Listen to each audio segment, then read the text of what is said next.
Welcome to all of you to my talk, The Theory of Emergence. I feel this could be the next step in coaching. I've always been intrigued by the question, why do we do what we do? And how do we overcome those whys that stop us? My name's John, and I've arrived here after drifting for many years where nothing really stuck for me, nothing quenched my thirst. And it's this life, it's just settling okay. You know, in experience, being an employee, being a business owner, nothing really changed. And I knew that the successful just had different problems. Where's the fulfillment in that? Happiness and money are seldom comfortable bed partners. But I was lucky. While I was in the UK, I worked with a genius, David Grove, he was one of the four developers of autism. And he was developing clean language and emergent knowledge. And this philosophy sat with my character, having the clients solve their own challenges and therefore own them with as little influence from the outside as possible. Now, I believe that real coaching is done when the coach allows the coachee to go deep, to solve their own issues, allowing them to find out why they do what they do and change themselves. You know, we're all experts in our own lives, consciously aware of our behaviors, but quite often not the origins of those behaviors. And often we react instinctively without consciously thinking, but in the retrospect, realize that our behaviors have been inappropriate. Where do they come from, these behaviors? The behaviors are the presenting issues. Going deeper is to find the cause, why we don't stick at the goal, why we start to procrastinate. They're the behaviors that we see. Where do they come from? You know, we're all experts of our own lives. And as our life unfolds, our character, it's molded and defined by our perceptions of our life events. Those things that happen to us as we're going through our life. In significant emotional events are moments when our unconscious will create a supportive or destructive system to cope with those memories. So our system is creating coping mechanisms. And the result, what we see displayed from those coping mechanisms, is our behaviors, our limiting beliefs, smoking, overeating. And in more significant emotional events, we may see play out high-functioning business people or Olympic athletes. This disease is an uncomfortable situation for our human system to sit in, but our human system resists change. You know, you go along to intervention, and a few weeks later you're smoking again, or you've got some other destructive behavior. These behaviors are maintained because the coping systems are maintained. The coping systems that cause are not being dealt with. And I feel with clean language, with emergent knowledge, we can start to achieve wholeness, a balance of fulfilling life with these mind structures having resolution. But that needs to happen at a systems level, this self-reorganization. And that's where the new thinking comes from, the new behaviors come from. But this can only be done by the coachee themselves. Albert Einstein said, the wisdom needed for the change is already in the system. Now, most of our communication is a metaphor. Less than 10% of how we communicate is verbal. Metaphors are those things that we compare with. We compare this with something we know. So it's how we communicate our ideas. It's how we understand our ideas, and it's how we try to understand other people's ideas. And as a coach, I'm really not going to understand your metaphors. I'll try and I'll intervene, but I won't understand them. Metaphors help us communicate because they make the intangible more tangible to the receiver.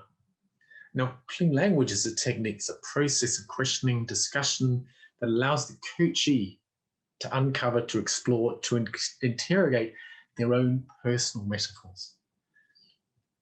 The emergent knowledge process is the next step beyond clean language with the process of asking repetitive questions. Now, this repetitive question comes from the science of emergence, the process that allows ants to create their city-like nests, to create themselves. Ants don't have a plan for their nests. And internet sites such as Amazon and Google, they function through iterative algorithms. Now, clean language recognizes symptoms of just the unsuccessful attempts by the mind to heal itself. Those behaviors the result, that's what we see, the symptoms. But they hold information and they shouldn't be discarded. The coach's role is to visit the coach's model of the world, to guide the emergence from within. But the coach can't introduce some fictional construct based on their training. So the process of clean emergence, it's neither coachee-centric or coach-centric. Coachee-centric is when the coachee starts to take over the session. The ego starts to run the session. Coach-centric is when the coach is putting their model of the world, their training into the system. And as Maslow said, if all you have is a hammer, the only thing you're going to see is nails. Whereas information-centered, and clean language is an information-centered process, information-centered questions respect the information that's sourced from a number of different places from the coachee. Now, they may be semantically, somatically, spatially, but also in time. However, the only one that can interrogate those metaphors is the coachee themselves. These specific clean language questions identify, they gather, they embrace the symptoms, where other modalities, coaching, NLP, see symptoms as a negative and they want to excise them. Clean language embraces them. When I say clean language, these are the questions. The coachee is the one that's finding this information. Now, these questions are especially crafted. The questions do not direct an answer. They don't look for an answer in the way that they're questioning. How do you feel? What do you think? They're directing the feeling or the thinking. They're telling the coachee that they should be feeling something. The questions also don't make assumptions. Assumptions like, what do you need to do? Or why don't you do that? Again, the coach in asking that question is directing. That's very coach-centric, not coachee. Not coachee. It's not information. It's not information-centric. Now, of course, clean language, you can understand, can be quite challenging for coaches because what the first things are that the ego needs to be let go of. Clean language questions come intuitively from the coach. And as we proceed through the patterns of clean language, it's the way that we deliver. There's a smooth, easy flow to the unconscious, the conscious. These questions are being asked of the coachee. It's a precise methodology, this question, but it's meditative in process. It reflects only the coachee's words, and it's delivered slowly, rhythmically. There's techniques to learn to actually deliver these types of questions. And remembering I said that less than 10% of our communication is verbal, clean language also recognizes the non-verbal communications, the physical gestures, the sounds that the coachee may make. There's information tied up in all the other communications, which are the metaphoric communications. There's no words that we use for them. And these can be included in the process. Clean language questions. Clean language is like any other coaching process in the fact that we're looking for the outcome for the client, what they want, how they're going to get that outcome, and how they, in some of the blocks that may come up. The difference is that the coach is not putting any judgment into the interaction. There's no opinions put in. There's no structure put in. It's just these particular types of questions. And there's 9 basic clean language questions. Now, to find out what the coachee wants and what would you like to have happen? Now, if you listen to that, there's actually 3 questions in there. And what would you like to have happen? Now, the unconscious can look at either of those, any one of those 3 questions. And this would be the first question we'd ask. So the coachee would probably just tell you what the goal was. So it's a process. As we go on, we start to develop, help the coachee develop an awareness of the metaphor. And I want to increase my business revenue is a metaphor. What does that mean? They may know, they may not know what it actually means. And I certainly don't know as the coach. So I can say, what kind of business revenue is that business revenue? Or, and whereabouts is my business revenue? And Is there anything else about to increase? And that's, I want to increase like what? Now we can move in time around here. We can look at the bigger picture. I want to increase my business revenue. I want to increase my business revenue. And then what happens? And what happens just before? And where could business revenue come from? And in the end, I can ask, what needs to happen for X? X being the processes we're working through, the client is using different words. And I would be reflecting those words. I want to increase my business revenue is the first sentence they've used. Now, these are specially crafted sentences. There's a reason for the and at the start. There's a reason that these questions are like that. Taken out of context in a presentation like this, some of them can actually be awkward. And what kind of I want to is that I want to. It doesn't make sense, but that might be what works for the coachee. So they seem simple questions, but recognize that in the process, the unconscious, conscious, the coachee's unconscious and their conscious will be processing these differently to how we are. Now, let's go on to an example and just run through how a clean language process might run out. Right? I want to get out of the tunnel and be in the light. And when you're out of the tunnel and you can be in the light, is there anything else about that light?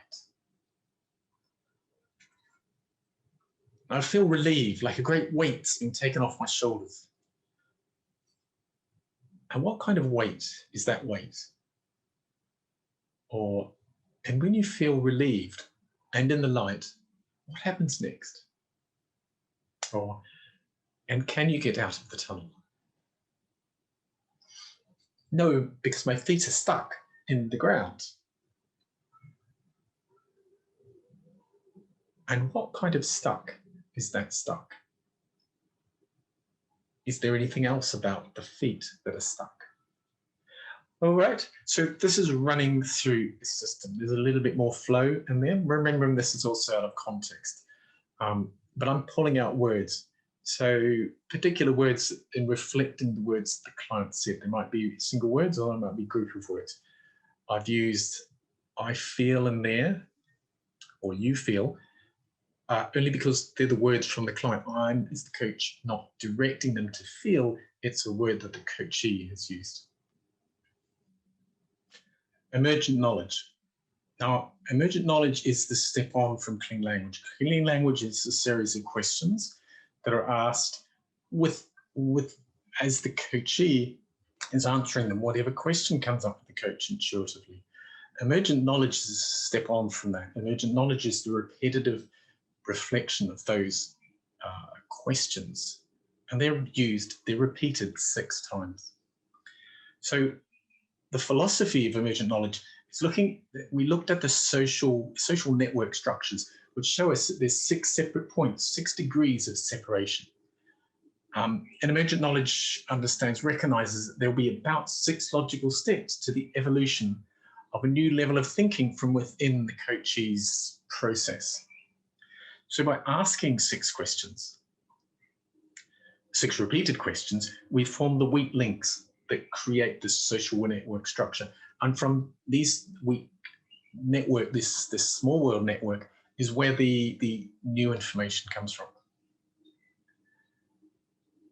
And this is the process. The 6 questions, although they're repeated, the client coachee hears them differently. They process them themselves differently. The 6 questions set up 6 different points of view. For A, is the coachee A moves towards the resolution of their perspective from the initial problem. So their perspective of B, the goal, changes as they're thinking through, verbalizing or expressing the answers to these questions. The coach's challenge is that they have to create the suitable context for the system to emerge these answers, to resolve. And if we look at this diagram here, we can see A is the coachee, B is the goal. The facilitator is outside the system. This is our way of indicating how they don't put any of their opinion, their words, their emphasis even into a question for the coachee. And the question that the coachee is answering can come anywhere. It's the same question. It can come of B, it can come in around space around B, it can come outside the space around A and B. What the coachee is doing is they're making the links. And there's 6 questions, and it will come up with the answer to that. It'll come up with a different appreciation, a different perspective of B. Now, this can have quite major results in a single session. If we run this system over a day, it will have much more results. We'll be able to go into more of the challenges that the coachee is coming up with. If we run this in a 7-day retreat, we can deal with a lot of the life issues, big and small, that people have, and to really change their life. So this works either in small session or in larger events. I've only got 10 minutes. This is a really short presentation. I'd like to thank Penny and James Tompkins. They're the ones that worked with David Grove to develop the early stages of clean language, and Steve Saunders, who worked with David Grove and myself to develop Emergent Knowledge almost 10 years ago now. This is being used in Europe. It's widely dispersed through America, but I hope it's given you enough sort of momentum, enough questions generated to actually go out there and find out what it is. The first site to go to is cleanlanguage.co.uk. Thank you very much.